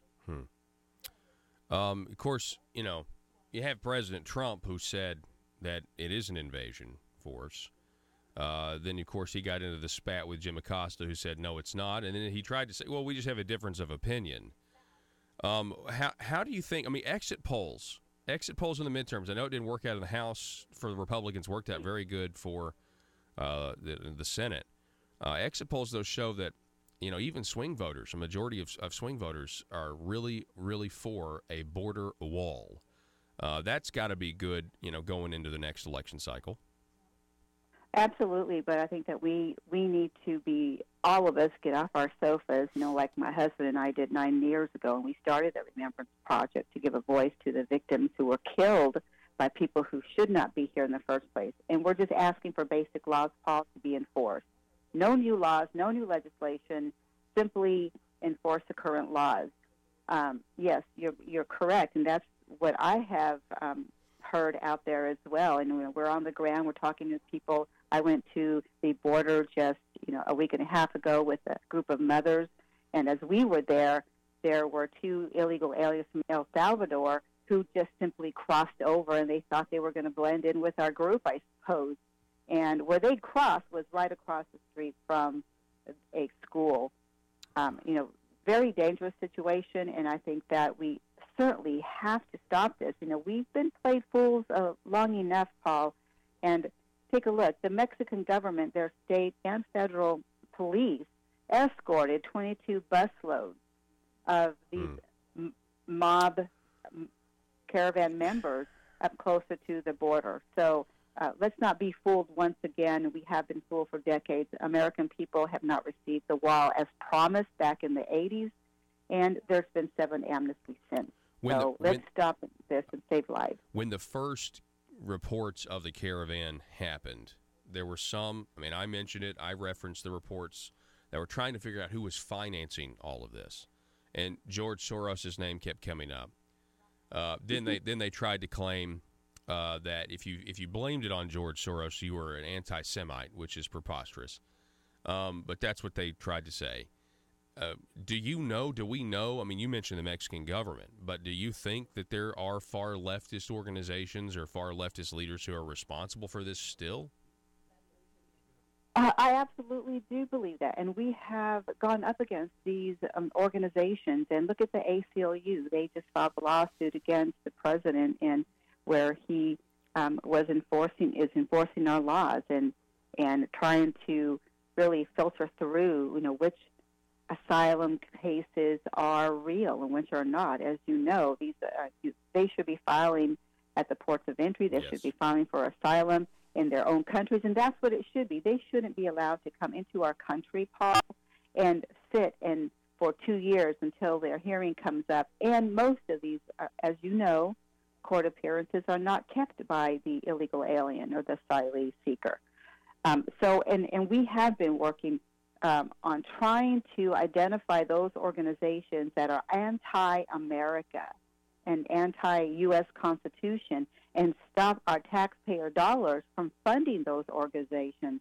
Look, I'm still 100% volunteer with it, and my husband and I continue to work very hard using our retirement while we are funding these organizations that we're working against and trying to stop them to save lives. Wow. We're talking with Maria Espinoza. She's the director of the Remembrance Project. I saw you made the front page of Breitbart.com, Maria, or the Remembrance Project did, because of the National Day of Remembrance. This was a few weeks ago. It was on a Sunday, I believe. Tell us about it. Mm-hmm. Yes, the National Day of Remembrance for Americans Killed by Illegal Aliens was started by another group. I believe it was a Tea Party Migration Coalition, and we have been recognizing it ever since. And for 7-8 years now, we've been recognizing this day, and we feel that it's very warranted for President Donald Trump to nationally recognize this day and make it official. Because I think people need to know what is taking place right under our noses and what can take place when we are not given the information by the fake news. We understand now I didn't know there were fake news out there. We just knew that through our own research, these cases were not, and murders, we only focus on the murders and killings. We're not getting out to the American people so they could make good decisions as far as who they wanted in office and notifying us that our laws were not being enforced. So we want President Donald Trump to make this to recognize this nationally and proclaim this officially and finally. And you can call and ask for this day to be recognized at 202-456-1111. Give the number one more time, Maria, please. It's 202-456-1111, and the day is called the National Day of Remembrance for Americans Killed by Illegal Aliens. And I think it is something that needs to be remembered. It's something that needs to be highlighted because we've talked before that this is a preventable problem. Now, last question. I know we're running out of time here, but, troops to the border. We heard talks of tent cities. I don't hear anything about this in the media now. I mean, you heard it before the midterms, but we're not hearing much about this. So what is being done? What can be done better, in your opinion, when it comes to using the military and sending them down to the southern border? Well, I'm not a military expert on that, but what I would do, I would view this, and I ask all your listeners to think the same way. What if it was your backyard, that was being invaded? You have a wall in a certain area, like there near San Diego, but people are climbing over and refusing to respect your property lines, so your borders. And knowing that there are thousands, tens of thousands of Americans who were killed by illegal aliens, and these individuals have no problem breaking our laws, and when they come into our communities, they're going to do the same thing. So I would say to every American, again, call the president and let him know that this is not acceptable for this mob caravan to come here illegally. They should remain in their countries and request asylum from there in our embassies. So I would keep the troops on the border, Paul. I read something else that was a little disturbing where December 15th is going to be their pull-out date. That's according to Lieutenant General Jeffrey Buchanan, who is overseeing this deployment of our troops to the border. I certainly hope that's not the case, because then that means that this entire caravan and those other caravans that are developing in other countries will be coming right through into the United States. I totally agree with you. I hope that's not the pull-out date as well. I think people need to get. I mean, we need to get serious about this, and I think the president will, especially now that we're going to have a divided government in the congressional or the legislative branch. Maria, before I let you go, I want you to check out. I'm sure you've seen it, but in case you haven't, In here in Arkansas, the western part of Arkansas in Washington County, a couple of days ago, we had a sheriff's officer pull over somebody, and it was an illegal immigrant. And he didn't blink or bat an eye. He got out and immediately started firing on our officer. I saw that video. Yeah, it's unbelievable how violent. I mean, the violence was literally just his knee-jerk reaction to being pulled over. And so we need, law enforcement officers to be careful out there. Oh, absolutely. And what we're going to be doing here next month or next year, will be to offer CHL classes to women, but everyone is able to, of course, take these classes. So it's your concealed handgun license, because we have to protect ourselves. I also have one, my daughter, my husband, and I think you come to a point here that we're going to have to take that responsibility upon ourselves. Maria Espinoza, director of the Remembrance Project, we appreciate you always coming on, and I hope you have a great, happy Thanksgiving, Maria. Thank you. Likewise, Paul, and thanks so much for being the voice of truth out there. God bless you. I appreciate you. God bless you. Folks, we're going to take a break, going to reset. We're going to talk about some carefully crafted language and what's kind of on the horizon when it comes to, right here in Arkansas, the plans to raise your gas taxes. What are their arguments? Well, you can bet that they're certainly testing them out right now. We'll go over what some of those may be when we come back. Russellville-based firearms manufacturer Omega are making clones of the most notable German firearms in the world. These delayed rotor-lock firearms have been and are currently used by law enforcement and military worldwide. At Omega, they manufacture their guns right here in Arkansas and produce the best reproduction in the marketplace that comes with a complete 5-year warranty. At Omega, they take firearm manufacturing seriously and offer discounts to active and retired law enforcement. Whether you're using Omega firearms to defend the public, defend your family, or for target practice, Omega has your back. For pricing, go to omega-guns.com. That's omega-guns.com. If you're like me, you believe that small business is the heart of Arkansas's economic engine, and it should be viewed that way by the politicians in Little Rock. Conduit for Commerce also believes, like you and I believe, policies that achieve less regulation and lower taxation help small business in Arkansas thrive. Other policies like small, constitutionally consistent government and reducing citizen dependency on government keeps it from growing and expanding its influence on our daily lives. Conduit for Commerce works every day to educate the general public and legislators on these important priorities in the name of Arkansas small business. By the way, contributions to Conduit for Commerce are tax deductible. Log on now to conduitforcommerce.org and click on Contact Us on the right side of the page. That's conduitforcommerce.org. Go there now and learn the facts on protecting small business in Arkansas.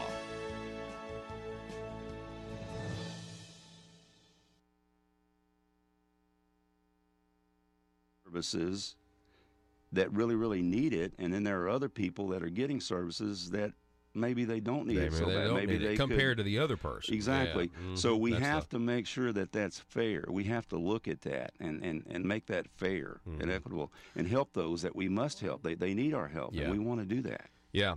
Jack Ladyman, State Representative Jack Ladyman, I appreciate you coming on the program. I'd love to have you on again soon. Sure. I'll give you the last word, by the way, because I know we kind of got off onto one issue. Well, I appreciate you having me on, Yes, Paul. I'd love to come back on a regular basis and talk about what's going on in the session. Yes. I'm very excited about this session. I think Matthew Shepard's our new speaker. I've been very impressed with him, with what he's done so far. I've heard that from a lot of people. And I work with Matthew closely, and I'm hoping that I get in some leadership roles, maybe a committee chair, I hope. We'll see what Matthew, it's his decision. Who's next to Zipline? Me, and I'm really excited about this. Sir, I'm sorry. The Zipline has a 350-pound weight limit, and frankly, I do not think it would be safe for you. Oh, that's okay. I self-identify as 180 pounds, so it's cool. Sir, that doesn't make any sense to me, and I'm afraid we can't let you ride the Zipline. You're too heavy. I'm sorry. I can't believe this. I thought we had evolved as a society. I thought this was America, but I guess this is just my plight. First slavery, and now fat shaming.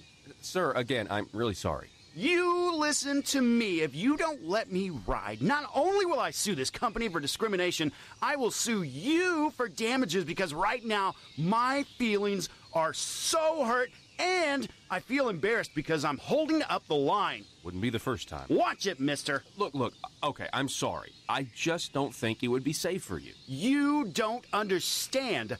I self-identify as skinny. So you have to let me ride the zip line. The Constitution says so. I get to define my own reality. Okay, fine. Whatever. Ride the zip line. Mike, let this man ride the zip line. Thank you. Now watch as my self-identity trumps your bigotry. See you on the other side, racist. Here I go!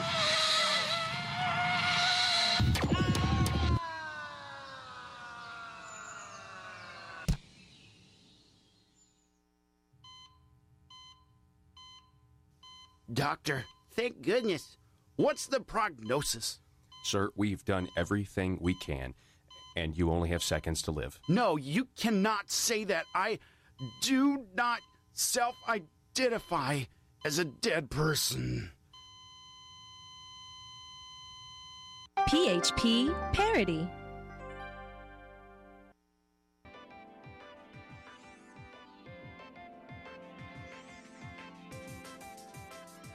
Conduit News Radio with Paul Harrell is building a liberty machine. Find out more at conduitnews.com. I think I sound worse than I have sounded in a while just because of this bronchitis that I'm getting over, but I feel better. And that's what's so weird. So, all right. As part of Thanksgiving Day preparation / early Christmas, I want to give away a book today. Give away a book. We're going to give away only one book. We'll give away another book tomorrow, but we gave away some vintage T-shirts yesterday. Going to give away one book to the next caller. We're going to be giving away Francis Schaeffer's book, A Christian Manifesto. If you want a Christian manifesto, you got to call right now, 870-275-9799. We will be taking your email. We need you to have an email address if you want to qualify. So, just so you know, A Christian Manifesto by Francis Schaeffer. We'll drop that in the mail to you today. And then tomorrow on the program, we'll give away one copy of Francis Schaeffer's How Should We Then Live, which is actually my personal favorite. So you want to be sure to stay tuned for that giveaway tomorrow. Now, let's see here. I have in front of me, this is our carefully crafted language segment. It was famously coined by Governor Asa Hutchinson when he talked about some language that he said that was very carefully crafted. And so we've been using that phrase for a while now because it really does encompass political speech from politicians. They do like to carefully craft their words, frame their arguments a certain way. You know, we talked about fake news earlier today, you know. There's also fake news out there that's parroted by politicians on the Democrat side and on the Republican side. It is everywhere. So, carefully crafted language. For this particular segment, as we wind things down, it looks like the gas tax is going to be a thing that is going to be pushed in the next session. Meaning the Arkansas General Assembly is going to be trying to raise your gas taxes in order to pay for our roads. Now, paying for roads is something that a lot of people can get behind. But I have to remind you, we're already paying them money to build roads. For some reason, it's not enough. And so when you ask them, why would you do this to us, we're told a few things. Number one, we're told that, well, see, over time, Paul, fuel efficiency of vehicles has gotten better. And because it's gotten better, that means less revenue. Government revenue from fuel taxes has... So the question would be, well, so has government revenue from fuel taxes decreased or increased every year? That'd be my first question that we need to ask. The second question would be, well, if fuel efficiency of vehicles is better and oil is also cheaper right now than it's ever been, shouldn't the cost of building the roads and asphalts also be going down, the cost of maintaining the roads? Because, see, asphalt needs oil. That's right. In order to make asphalt, you need oil. You also need to run your trucks and stuff that run on gas. Well, that's why isn't the cost of building roads going down? Because of the low oil prices. The second carefully crafted language and argument that we hear is about inflation. The inflation.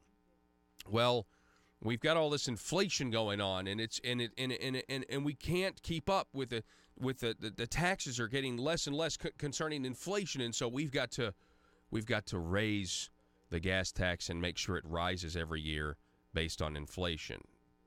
Surely we can do better than that. Get ready. These are going to be the arguments, and they're going to be carefully crafted. They're testing them right now. Then there's going to be some who will make the errant claim that because the price of gas is so low, they're getting less money, which is not true because there's not a sales tax on gasoline. They tax per gallon at a fixed rate, so you're going to get the same regardless of the price. And in the midst of all of this, look for the highway department to put out what I would consider to be the equivalent of propaganda. I mean, you know the highway department's going to want to raise the tax. It's going to happen. I guarantee you the legislators have all of the talking points from the highway department already. Look for the highway department to put up. As a matter of fact, I think they already came out and said, we can't do tolls. We're not going to do toll roads. We can't do toll roads. So we won't generate the revenue that we need. Also, look for this is the biggest carefully crafted language that you will see in the session when it comes to the gas tax. Are you ready? I'm not voting for a tax increase. I'm just voting for the people to have a say in whether or not the tax goes up. In all likelihood, folks, they will vote for another referendum, meaning they will vote to raise the gas tax, but not because they're only voting for you to vote to raise the gas tax or not.